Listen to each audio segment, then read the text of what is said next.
En cuanto a las particularidades que tienen las faltas, en primer lugar debemos considerar que no admiten la tentativa,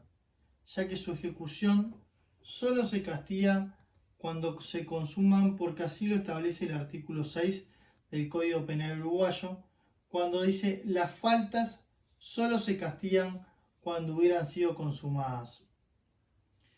En segundo lugar, se admite la prueba en contrario respecto de la presunción de voluntariedad respecto del error de derecho, que en el caso se transforman en una presunción simple y no en una absoluta. En tercer lugar, tampoco hay reincidencia ni habitualidad entre los delitos y las faltas, de acuerdo a lo que establece el artículo 49 del Código Penal uruguayo, cuando dice: no existe reincidencia ni habitualidad entre delitos dolosos y culpables, entre delitos comunes y militares,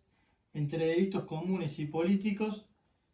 entre delitos y faltas. Sí, en cambio, se admite la reincidencia entre ellas. En cuarto lugar, tiene un plazo de prescripción muy breve después de consumadas, que se encuentra previsto en el artículo 119 del Código Penal uruguayo, que fue modificado por el artículo 17 de la Ley 19.120, ya que en el mismo se encontraba establecido en el artículo 118 del Código Penal con un plazo más breve, tan solo de 2 meses. En quinto lugar, el plazo de prescripción no se interrumpe por la comisión de una nueva falta, de acuerdo a lo que establece el artículo 121 cuando habla de la interrupción de la prescripción por un nuevo delito y establece entre las excepciones a las faltas. En sexto lugar, por imperio legal, de acuerdo al artículo 105, literal A, la confiscación de los efectos del delito y de los instrumentos con que fue ejecutado no tiene lugar en las faltas, salvo en los casos de juego de azar, que el artículo 363 establece la confiscación en forma preceptiva del dinero, los muebles o los instrumentos del juego. En séptimo lugar, solo se castigan a título de dolo directo, castigándose solamente cuando son cometidas intencionalmente, por lo que no admiten ningún otro tipo de dolo eventual, ultraintencional, ni mucho menos el culposo. En octavo lugar, no admiten pena privativa de libertad, solo se castigan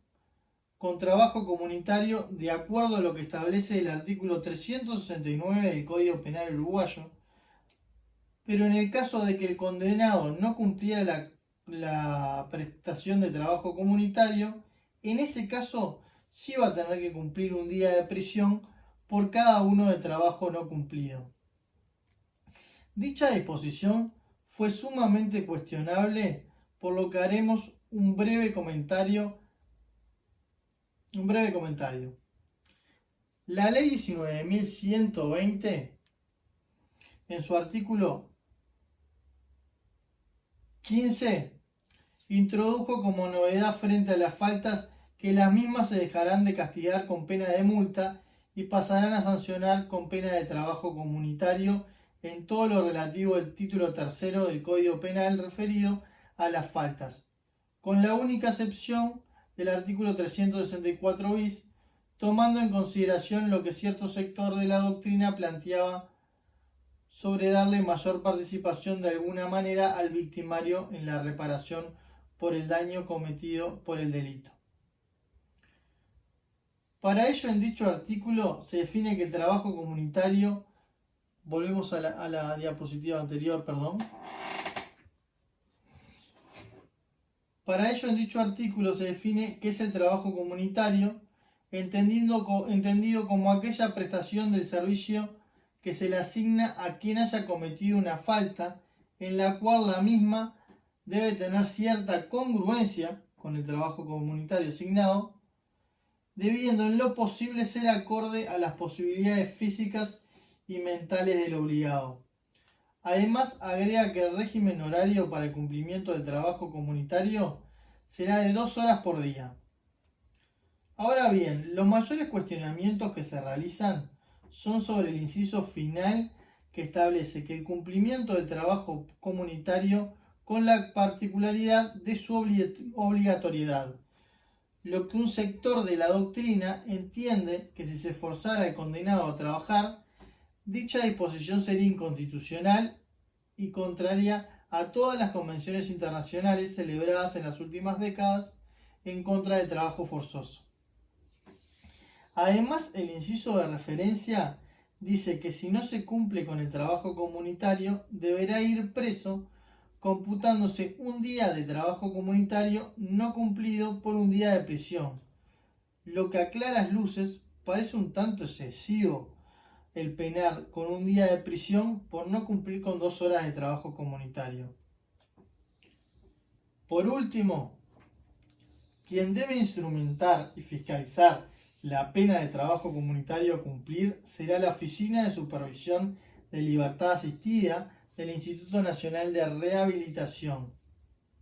De acuerdo al artículo 16,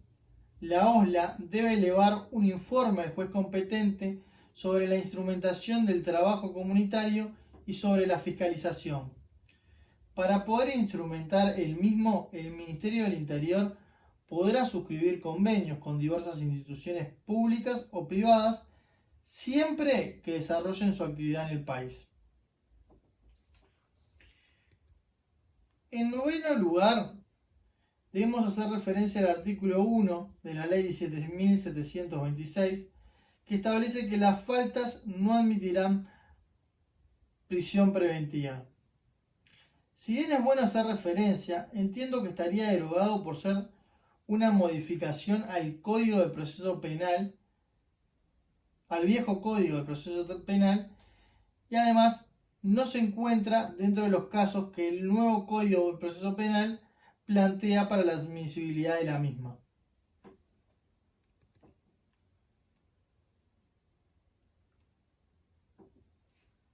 En décimo y último lugar,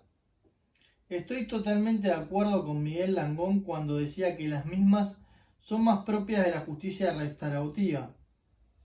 por lo que entiendo que el mecanismo previsto por el nuevo Código del Proceso Penal en el libro sexto, llamado Vías Alternativas al Proceso, que regula en el artículo 382 bajo el nomen iuris mediación extraprocesal, es de aplicación y es el medio más adecuado para resolver estos conflictos.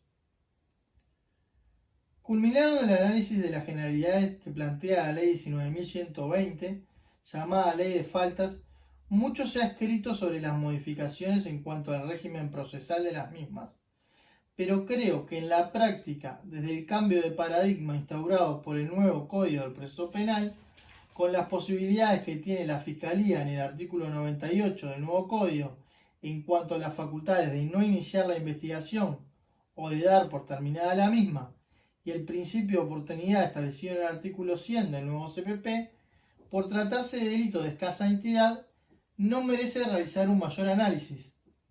Además, como ya hicimos referencia en el párrafo anterior, lo más adecuado sería derivar estos casos a mediación.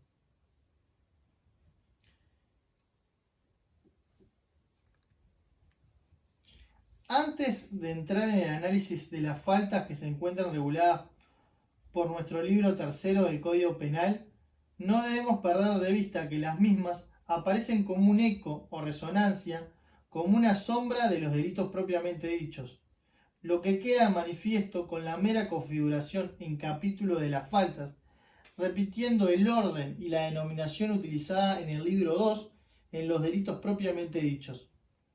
Es por ello que la Ley 19.120 divide en 6 capítulos las modificaciones referidas al libro tercero, en las que encontramos faltas,